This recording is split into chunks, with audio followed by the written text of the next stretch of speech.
Selamat malam Pak Hakim yang kami hormati. Pada malam hari ini kelompok kami akan mempresentasikan mengenai tugas portofolio analisis yang sudah kami kerjakan. Next.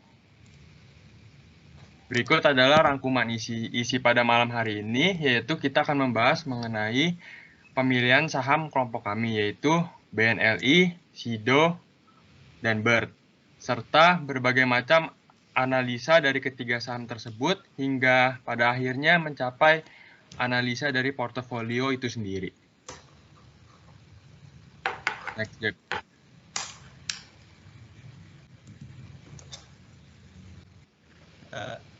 Jadi saham yang kita pilih adalah saham BNLI dari Bank Permata, saham SIDO dari PT SIDO Muncul, dan saham BIRD dari PT Bluebird. Kita memilih ketiga saham ini karena mengurangi diversible risk atas ketiga saham ini berada di industri yang berbeda, serta memiliki aset turnover ratio yang baik, di mana aset turnover ratio itu adalah kemampuan sebuah perusahaan untuk menimbulkan keuntungan dalam $1 asetnya. Selain itu, ketiga perusahaan tersebut sudah terdaftar di IPO dan BAI. Next. Oke, masuk ke dalam topik analisa saham BNLI atau Permata Bank. Profil singkat yaitu nama perusahaannya adalah Permata Bank Tbk. Didirikan pertama kali pada 17 Desember 1954 dengan nama awalan yaitu Bank Persatuan Dagang Indonesia. Di mana tentunya perusahaan ini berorientasikan pada jasa keuangan dan perbankan. Lalu perusahaan ini telah tercatat BI dan memperoleh IPO pada 21 November 1989. Dan pada tahun 2002 merupakan hasil merger dari 5 bank yang mengubah namanya menjadi Permata Bank. Lalu pada tahun 2004, Bank Permata ini diakuisisi oleh PT Astra International dan Standard Chartered Bank. Next.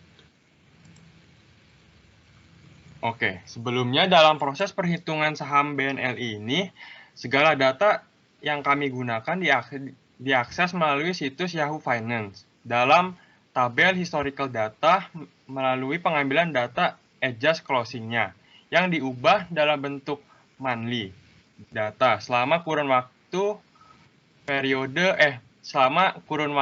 periode, yaitu 1 Januari 2016 sampai 31 Desember 2020. Analisa return merupakan analisa yang pertama, yaitu analisa yang memperlihatkan tingkat imbal hasil yang dapat dirasakan oleh para investor. Yang pertama adalah arithmetic return. Dalam perhitungan arithmetic return, kelompok kami mendapatkan total return sebesar minus 1,67%. Jadi kesimpulannya bahwa hasil dari yang didapatkan, return pada jangka panjang perusahaan mengalami penurunan dari 5 periode secara beruntun, sebanyak minus 1,67%. Oleh karena itu, para investor juga akan mendapatkan tingkat return yang sama dengan presentasi seperti itu. Yang kedua adalah geometric return. Dalam perhitungan geometric return, kelompok kami mendapatkan total return sebesar minus 2,59%. Sehingga kesimpulan yang didapatkan adalah hasil dari return yang didapatkan adalah return jangka pendek dari perusahaan yang mengalami penurunan sebanyak minus 2,59%.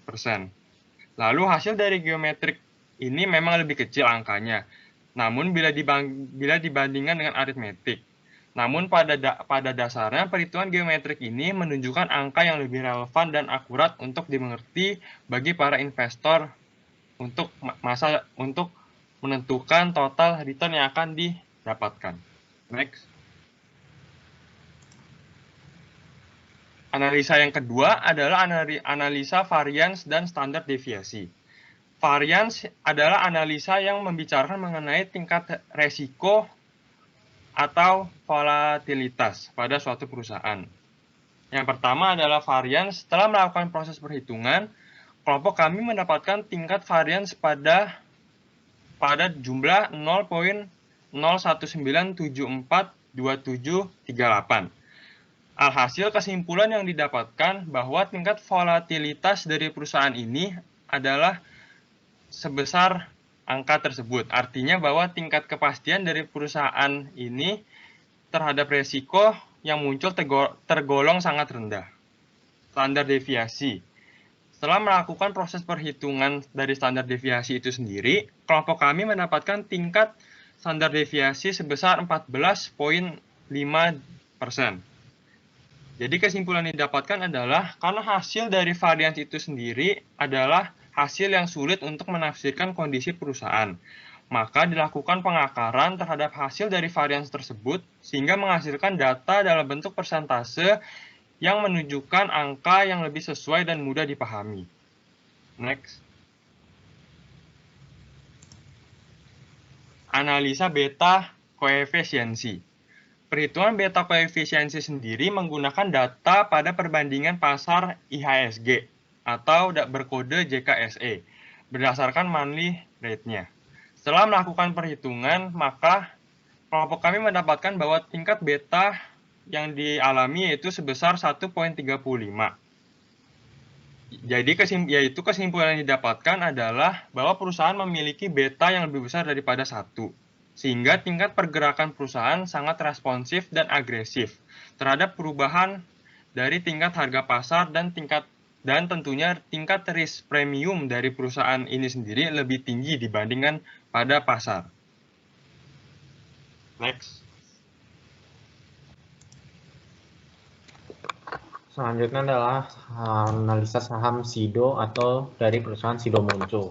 Perusahaan SIDO Muncul sendiri merupakan suatu perusahaan yang didirikan oleh Nyonya Rahmat Sulistyo pada tahun 1940.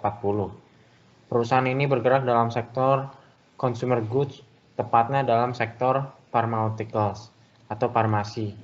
Kemudian, pertama kali perusahaan ini juga masuk dalam BEI atau Bursa Efek Indonesia pada tanggal 18 Desember 2013. Per tanggal 21 Februari 2021, harga penutupan saham adalah Rp785 dengan jumlah saham yang beredar adalah 30 miliar. Kemudian sehingga dapat ditentukan kapitalisasi pasarnya saat ini, yaitu sebesar 23,55 triliun. Next. Untuk menganalisa perusahaan SIDO Muncul, kami juga menggunakan data dengan kurun waktu 5 tahun, yaitu dari tahun 2016 hingga 2020. Pertama, kami menganalisa return. Analisa return arithmetic return itu kita dapat mencarinya hanya dengan menghitung rata-rata dari monthly return, sehingga kita akan memperoleh min 2,19%. Ini menunjukkan penurunan return per bulannya secara jangka panjang. Kemudian geometric return. Kami juga memperoleh geometri sebesar min 2,37%. Angka yang negatif ini juga menunjukkan penurunan return dari saham SIDO secara jangka pendek. Jadi dapat disimpulkan bahwa kedua return ini menunjukkan bahwa return dari saham SIDO Muncul terus mengalami penurunan. Next. Kemudian kami juga menghitung variance dan standar deviasi. Dalam menghitung variance, kami dapat menghitungnya dari monthly return baik dari tahun 2016 hingga tahun 2020, sehingga akan diperoleh angka 0,004167 atau dalam persen yaitu 0,416%. Angka ini menunjukkan bahwa angka ketidakpastian atau volatilitas dari perusahaan SIDO Muncul. Jadi dapat disimpulkan bahwa investor dapat melihat ketidakpastian yang sangat rendah atau dapat dipastikan return yang lebih terjamin, yaitu karena angka ini sangatlah rendah. Kemudian melalui variance yang dapat kita temui, kita juga dapat menemukan standar deviasi dengan mengakarkan variance tersebut. Kita akan memperoleh angka 6,46%. Ini menunjukkan bahwa investor dapat mengharapkan return sebesar 6,46% dari saham diinvestasikan. Next. Beta koefisiensi. Kita dapat memperoleh ini untuk mencari volatilitas sebuah perusahaan. Kita dapat menghitungnya dengan cara membagi covariance dengan variance. Kita akan memperoleh angka 0,25. Angka 0,25 ini dibandingkan dengan pangsa pasarnya, yaitu dengan IHSG. Kita mengetahui bahwa angka 0,25 ini lebih kecil dari 1, maka dapat disimpulkan bahwa perusahaan Sido Muncul bergerak sangatlah atau relatif lambat dibandingkan pangsa pasarnya. Nah, selanjutnya adalah perusahaan berkode saham BIRD. Perusahaan ini memiliki nama perusahaan Bluebird. Pertama kali didirikan pada tahun 1972. Kemudian tercatat di Bursa Efek Indonesia pada tanggal 5 November 2014. Perusahaan ini tercatat di Bursa Efek Indonesia dengan sektor transportasi dan logistik. Perusahaan Bluebird ini memiliki total saham beredar sebanyak 2,5 miliar lembar. Selanjutnya, berdasarkan arithmetic return yang dihitung menggunakan data dari monthly return, didapatkan angka 3,82%. Dari angka ini, dapat diartikan bahwa Bluebird memiliki rata-rata pengembalian nilai investasi sebanyak 3,82%. Jika kita menghitung menggunakan metode geometric return, perusahaan mendapatkan 2,41%. Dari dua metode perhitungan rata-rata di atas, dapat dikatakan bahwa harga saham perusahaan Bluebird mengalami peningkatan nilai investasi. Berdasarkan monthly return selama 5 tahun, didapatkan nilai variance 0,040. Nilai variance ini menunjukkan range nilai monthly return yang dekat antara satu sama lainnya. Sedangkan untuk perhitungan nilai standar deviasi, Bluebird didapatkan nilai 20,14. Nilai standar deviasi menunjukkan seberapa jauh nilai perusahaan terhadap rata-rata yang ada. Selanjutnya, berdasarkan perhitungan yang kami lakukan, perusahaan BIRD ini memiliki beta koefisiensi sebesar 3,06. Nilai yang didapat perusahaan ini bisa dibilang cukup besar jika dibandingkan dengan dua perusahaan lainnya. Nilai yang besar ini menggambarkan harga saham perusahaan yang memiliki profil resiko cukup tinggi. Selanjutnya kita memasukkan ketiga saham tersebut dalam sebuah portofolio. Portofolio adalah kumpulan investasi. Investasi tersebut bisa merupakan properti, deposito, atau yang kita melakukan adalah saham. Apa yang kita hitung adalah arithmetic return-nya, geometric return, optimum weight-nya, standard variance, dan standard deviation-nya. Next. Pertama kita menganalisa dulu return-nya. Kita mendapatkan angka arithmetic return sebesar 0,92%. Yaitu kita mendapatkan dengan memberi setiap saham weight-nya tersendiri terlebih dahulu dan mengkalikannya dengan arithmetic return saham itu tersendiri dan menjumlahkannya dengan total 0,92%.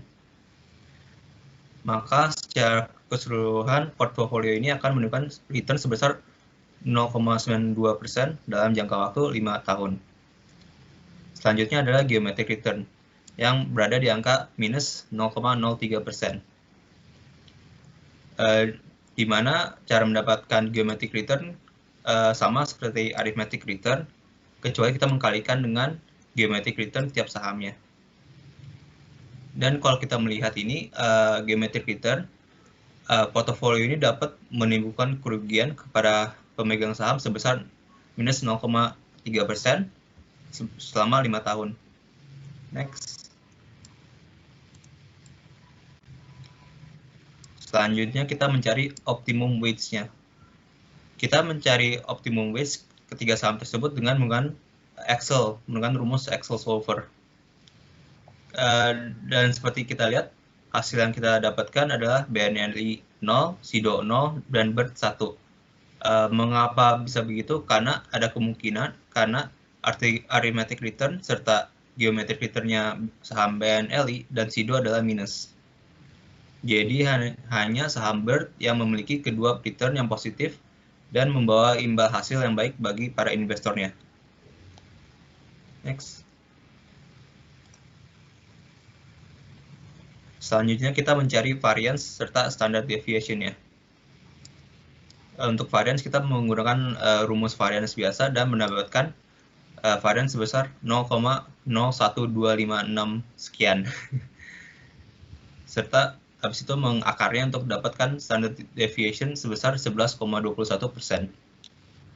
Dengan ini kita bisa menyimpulkan bahwa tingkat volatilitasnya portofolio ini tergolong rendah dan mengatakan bahwa portofolio ini mempunyai risiko rendah bagi pemegang sahamnya.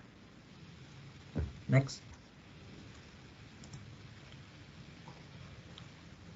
Kesimpulan.